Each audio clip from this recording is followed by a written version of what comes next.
درود بر شما، چطور بچه‌ها؟ اومدیم با فرست ایمپرشن فاینال فانتزی 7 ادونت چیلدرن، اثری که فکر کنم 2-3 فصل پیش دیدمش. یک سری چیزا یادم نمیاد، برای همین مجبورم بیشتر سراغ اون متن‌ها و نوشته‌هام برم. اثری که همینطوریش هم بعد 20 سال دارم می‌بینم. 2004 یا 2005 اومده، 2009 یه دونه کامپلیت ورژنش دوباره میاد که مثلا اینطوری نیستش که فکر کنم دقیقه های اضافی داشته باشه یا داره. مطمئن نیستم اینو و سرچ نکردم و ترجیح هم میدم سرچ نکنم. لطفاً اگه که هاردکور فن سری بازی فاینال فانتزی یا به خصوص فاینال فانتزی 7 هستید، نه تو کامنت ها نرد بازی در بیارید که به این دلیل به این دلیل به این دلیل به این دلیل از نظر داستانی، از نظر پری پروداکشن، ویژن کارگردان فلان باعث شده که آقا اینجا این اتفاق بیفته برای این اثر. من خودم به محض اینکه تجربه کاملی رو از سری نه کل فاینال فانتزی 7 به خصوص داشته باشم، خودم انقدر سراغ این چیزا میرم، چیزای مختلف سرچ میکنم و میخونم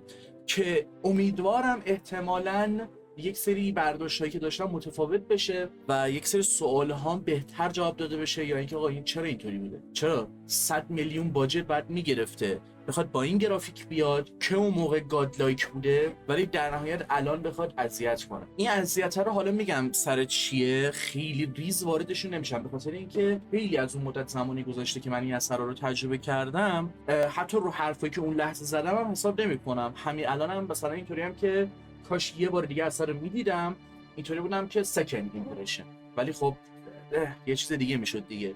کلا این سبک ویدیو رو اصلا باید تبدیل به یه چیز دیگه میکردم، اون چیزی که از زمستون مونده و افتاده عقب.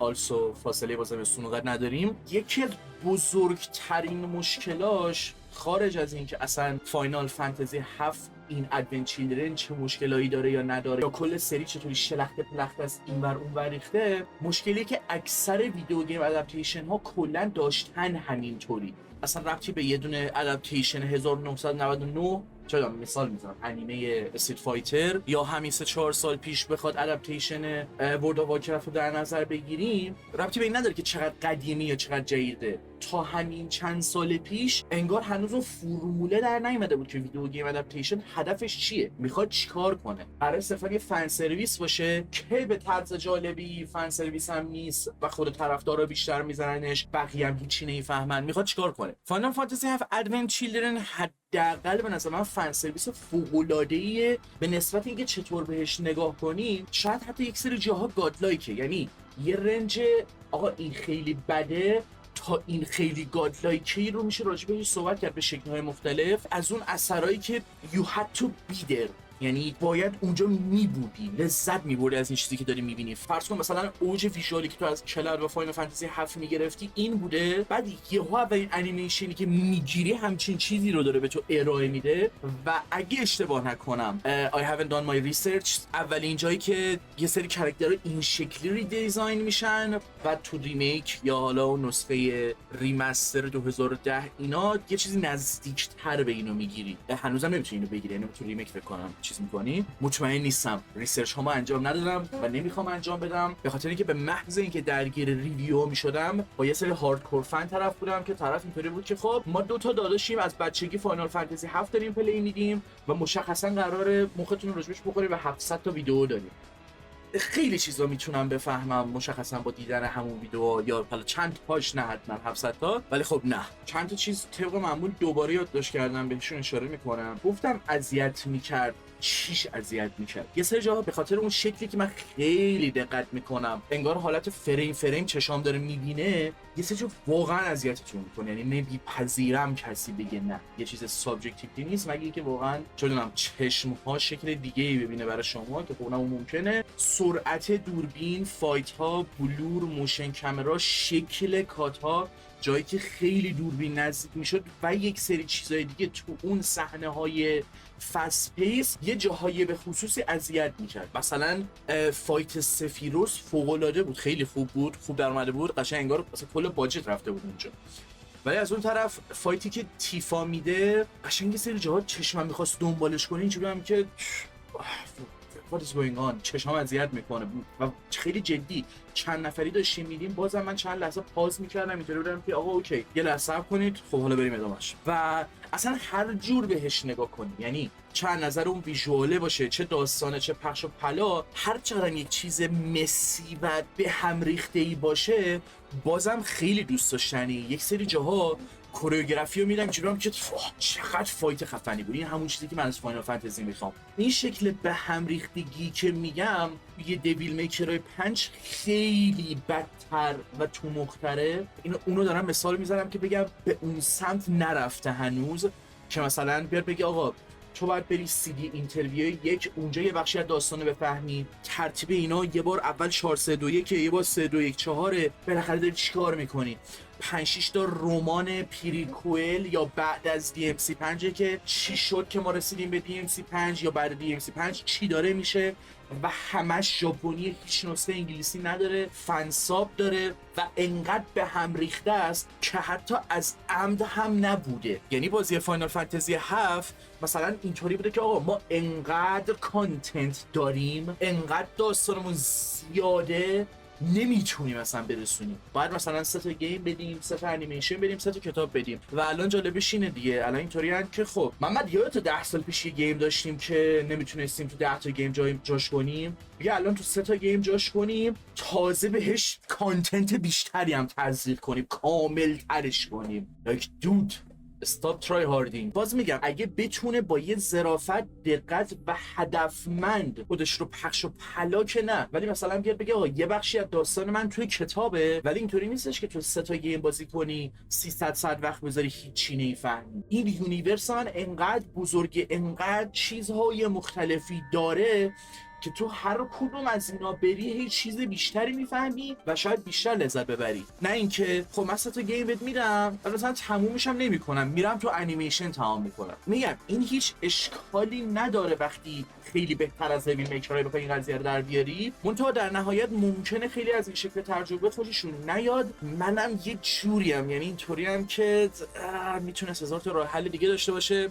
حتی همین انیمه بجن که 100 میلیون باجت داشته باشه، مثلا یه همچین چیزی باشه که اون زمان های پروداکشن ترین و های کوالیتی ترین بوده، ولی در نهایت به خاطر اینکه تیریدیه و به خاطر اون محدودیت های تکنولوژی و هر آنچه که هست الان به نظر یه چیز خیلی بد میاد و افتضاحه، میتونستی آرتش رو دوبودی کنی یا یه آرت دایرکشن، آرت استایل خیلی بهتری داشته باشی که تایملس باشه. این اثر هنوزم دیدنیه، شاید 20 سال دیگه هم دیدنی باشه، ولی کلا نکته انیمیشن های تیریدی اصلا چیزای سی جی آی همون چیزی که ما امسال داریم میبینیم، اینطوریم که عجب سی جی آی فوق‌العاده‌ای، عجب پروداکشن داره، چقدر کوالیتی داره. تو همون لحظه مثلا به یه تکنیسیانش مثلا بدی نگاه کنی، اینجوری که خطاهاش همون لحظه در میاره. چه برسه بریم 10 سال بعد که ببینیم همین چیزا الان آشغاله، ولی خب یه سری چیزا هست هنوز تایملسه. انیمیشن 1995 میبینی، مثلا میبینی کوالیتیش از انیمیشن الان بیشتره به خاطر اون شکل بک‌گراندی که داره، تمام اون تکنیکایی که اون موقع استفاده کردن و خیلی تایملس تره. من همین الان که رو صفحه دارم میبینم میخوام دوباره ببینم. خب خیلی تجربه لذت بخشی بود، احتمالاً بازم خواهم دیدش تو همین چند وقت. منتها برای چی گفتم هاردکور فنا دهنم رو سرویس نکنن؟ اگر یک نفری تقریباً تجربه مشابه من داشته باشه یا تو این استیتی که الان من هستم باشه، احتمالاً تجربه مثل من رو میگیره دیگه. ببینید فاینال فانتزی 7 ادونت چیلدرن چقدر اصلا طولانی، یه حالت AMV نمیخوام بگم، انگار مثل چی میمونه، یکی از بهترین کاتسینا، بهترین لحظه های فاینال فانتزی 7 ریمیک رو من همین الان بذارم جلوتون، اینو میبینی اینجوری که این خیلی خفنه، میفهمم چقدر خفنه ولی هیچی متوجه نمیشم. خب اصلا هیچی نمیگیرم چی داره میشه، انگار داری یه کاتسین خیلی مهمی رو بهم نشون میدی که حال دارم میکنم، حتی ها خیلی باحاله، هولی شیت، حتی منو داره جذب میکنه به سمت اینکه برم سراغ دنیای فاینال فانتزی. ولی what the fuck is going on؟ به نظرم یه سری جا بهترین شکلی که ادونت چیلدرن رو میشه تعریف کرد همینه، یک کاتسین فوق‌العاده‌ایه که شما اگه خودتون گیم رو تجربه نکرده باشید و یهو از نقطه صفر به اون کاتسین برسید، قرار نیست اون لذتی که خیلی ها بردن رو ببرید، میدونید؟ و اینجا هم همین رو نوشتم، از نظر لور من اینو ببینم برای داستانش اون سوال مطرح کردن ها، واقعا من نمیدونم بهتون بگم سراغش برید یا نه. اگه کلا دوست دارید تو فاز فرانچایز فاینال فانتزی به خصوص 7 بیفتی که خیلی اثر مهمیان و یه سه جا اتفاقا دقیقاً اون چیزی که روایت میکنن اون داستان خیلی خفن است، نه صرفاً اکشن یا هر چیزی، و نمیگم این فقط اکشنه، چرا که نه، به نظرم سراغش برید، چیز عجیب و غریبی اسپویل نمیشید، احتمال خیلی زیاد لذت هم میبرید و بعد حالا بیافتید توی اون بازی اصلی قدیمیه باشه، توی ریمیک و فازشو بگیرید یا هر شکلی که میخواید این محتوا رو مصرف کنید. حالا چه ویدیو یوتیوب یه نفر دیگه باشه که 10 ساعت کل لور فاینال فانتزی 7 رو داره میگه، چه بدونم کتاب باشه، هر چی میخواد باشه. کلا فاینال فانتزی خیلی چیز خاصی برای ارائه داره. یه چیزی که اون موقع که این اثر دیده بودم نوشتم، اگه بچگی دیده بودم 100% عاشقش میشدم و کنار یه چیزی مثل پرنسس مونوکه انقدر هی میدیدمش تا سیلیش بسوزه و یکی دیگه بخرم و دوباره ببینم. در کنار چیزی مثل اپل سی، حتی همون اپل سید رو من و اهورا بچگی دیدیم و خیلی دوستش داریم، می‌خوایم الان دوباره ببینیم. یه سری جا غیر قابل تحمل 6 فریم، یعنی انقدر عکسو می‌بینی بده اینطوری که چجوری تو ذهن من انقدر قشنگه. حالا ما تا اونجایی که میدونم همه اپل سیدا رو دیدیم، دو بعدی هم داشت اگه اشتباه نکنم. حالا اون نکته نیست. بازم فاینال فانتزی 7 خیلی، یعنی شما انیمه های سی جی آی و تیریدی رو نگاه کنید میگیرید که چی میگم آقا، سی جی آی 3D این همه هنوز تو انیمه بحث هست که آقا چرا تو سال 2024 سی جی آی اینقدر بد در میاد که شما اینو نگاه کن 2004 اون خب 100 میلیون دلار باجت داشته، ولی خب و میگم برای من اینطوری نیستش که بگم انیمیتد مووی انیمه بدیه، چه بدونم ادپتیشن بدیه، کلا it's actually well animated، لذت بردم. ولی خب میفهمم چرا یکی بگه ادپتیشن افتضاحیه، ولی حس میکنم مخاطب کژوال نتونه همچین چیزی بگه، به خاطر یعنی از این نظر درست میتونه بگه افتضاحه که آقا اصلا این به من اینتری پوینتی نمیده، اجازه نمیده من وارد سری بشم، اصلا برای من نیست. از اون جهت اگه تو بخوای اگه یه سری جهات دیگه بگی اتفاقا باید فنش باشی که به خاطر اینکه فنشی بگی که این کجاها داره کم میذاره یا میتونست بهتر یه چیزی رو به تصویر بکشه. همونطوری که من میگم آقا برزرک 1997 خیلی خوبه، خیلی فوق العاده است ها، ولی به یه سری رفیقا من به هیچ وجه پیشنهادش نمیکنم چون اینجا رو کار کرده اونجا رو کار کرده، اصلا اون فاز پفاف هیلینگ و یه سری کاراکتر به خصوص به خودش نمیگیره، یه سری کار شده تا به اون نقطه مد نظر برسه و تو از اون لذت نبری دیگه تمامه. و پیش اومده هم معرفی کردن، بعد اومده برگشت من گفته که خب یعنی چی داشت، حالا چی شد، چی بود برزک. این متن از اون متنی که اون موقع نوشتم عوضش نکردم، دقیقاً همینجا هم نوشتم سعی میکنم یه ویدیو جداگونه درست کنم در رابطه با اون شکل ادپتیشن ها، تارگتشون کیه، طرفدار اثر باشی یا نباشی چطور تجربه ای رو برات میسازه و خب یک سری اثرهای مشخصی رو در رابطه با این قضیه میتونم مثال بزنم. من چیز دیگه ای ننوشتم، تقریبا هر چی میخواستم بهش اشاره کردم. برای من اصلا لذت بخشی، من بشینم ببینمش دوباره حال میکنم، ولی مثلا نمیدونم چی مثال بزنم، به عنوان یه چیزی مثل آرکین نمیشینم دوباره نگاش کنم که بدونم یه تجربه کاملی میگیرم. میدونم که باید بازی ها رفته باشم، میدونم که لوری رو باید بدونم، میدونم که باید از قبل شاید کاراکترها رو دوست می‌داشتم که بعد برم اینجا باشون لذت ببرم، به بهونه پویانمایی هم باشه، به بهونه این که 2004 2005 چه شکلی انیمیشن های 3D میدادن که مثلا بخواید یه سری فایت سینای گرند بزرگ و خفن داشته باشه هم باز برید نگاش کنید. کلا میگم وابسته به اینکه چی بخواید، خیلی چیزها نه تنها از ادونچر چیلدرن بلکه کلا از فاینال فانتزی میتونید بگیرید. تقریبا چیزی نیستش که بهتون ارائه نده. مثلا موزیک هایی که تاریخیه، یعنی فوق العاده است. گیم یا این یکی بهتر. همین الان من دارم فاینال فانتزی 16 رو بازی میکنم، اصلا یه چیزایی داره مگه میشه از این خفن تر باشه. یعنی حس میکنم دارم یه مثلا پیتزا میخورم، دارم لذت میبرم، ولی غذا تموم نمیشه و داره خفن میکنه. یعنی حتی وقتی داره اذیتم میکنه هم اون شکلی داره اذیتم میکنه، اینجوری هم که جا ندارم دیگه. من خوشحالم شخصا که از یه جایی به بعد بالاخره بعد از مدت‌ها که دلم میخواست توی فاز فاینال فانتزی افتادم. 15 رو تجربه کردم، 16 رو الان دارم تجربه میکنم، 7 رو کامل رفتم، ریورف رو هنوز دسترسی بهش ندارم، قدیمیه رو میخوام برم. تقریبا فکر کنم همه فاینال فانتزی ها به جز 1 تا 5 رو دارم و میگم واقعا دلم میخواد یه تجربه کاملی از این داشته باشم. خیلی اثرهای مهمی هم دیگه وابسته به خودتونه. من تجربه خودم میتونستم بگم، هنوزم اذیتم میکنه که اگه بخوام ببینمش و سراغش برم یه سری جاها قرار آزاردهنده باشه، مثلا چشمم اذیت کنه، ولی چون فهمیدم چه جوریه میشینم عقب دم میدم و همینجوری نگاه میکنم، حال میکنم، پاپ کورنم میخورم و چرا که نه. و طراحی لباس کلاود تو ادونت چیلدرن دیگه واقعا نمیدونم، چیزی نمیمونه. وایس اکتینگ خب سر جاشه، همه چی سر جاشه. میدونم طبق معمول میتونستم راجع به یه سری المان های دیگه صحبت کنم، ولی نمیخوام درگیرشون بشم. ترجیح میدادم یا اثر یه بار دیگه الان نگاه کنم، یا اینکه خب میدونی شکل ویدیو رو عوض کنم. مهم اینه که الان اون ویدئویی که عقب افتاده رو صرفا برسونم، حتی اگه این صحبت یه مقدار کلی تر باشه اشکالی نداره اونقدر. و امیدوارم که از ویدیو لذت برده باشید. نظر شما راجع به فاینال فانتزی 7 کلاً چیه؟ اون شکل شلختگی پلختگیش باشه، ادونت چیلدرن باشه، یه دونه فیلم سینمایی فاینال فانتزی داریم اگه اشتباه نکنم، ندیدم اونو خودم باید ببینم و ببینم که اون چه آشغالیه که یه سری چون ببین اصلا باورتون نمیشه که چقدر سینماها یه سری اثرهای سینمایی ویدیو گیم دارن از خودشون، یا چقدر گیم ها اون حالا لایو اکشن باشه، انیمه باشه، سریال باشه، سریال نه همون فیلم و انیمه ازشون ساخته شده و یه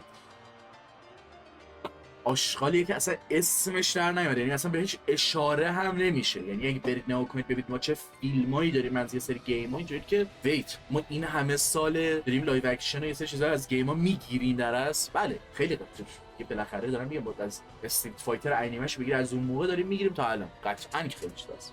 و همین چیز دیگه نمیمونه. نظر خودتون رو کامنت کنید. اگر که خواستید سراغ فاینال فانتزی برید درست برید، یعنی فقط این اثر رو تجربه نکنید. البته اگه اینو تجربه کردید حال نکردیدم اوکیه ها، ولی چجوری بگم، نمیخوام زوری سمتش برید، ولی این یه دونه رو به خصوص حال نکردید فکر نکنید که یه تجربه کاملی از فاینال فانتزی 7 دارید. الان یکم بیشتر بهش فرصت بدید، بیشتر سراغش برید به شکل‌های مختلفی. و میدونید من داره دیوونم میکنه همین فوتیجی که این پشت پخش میشه.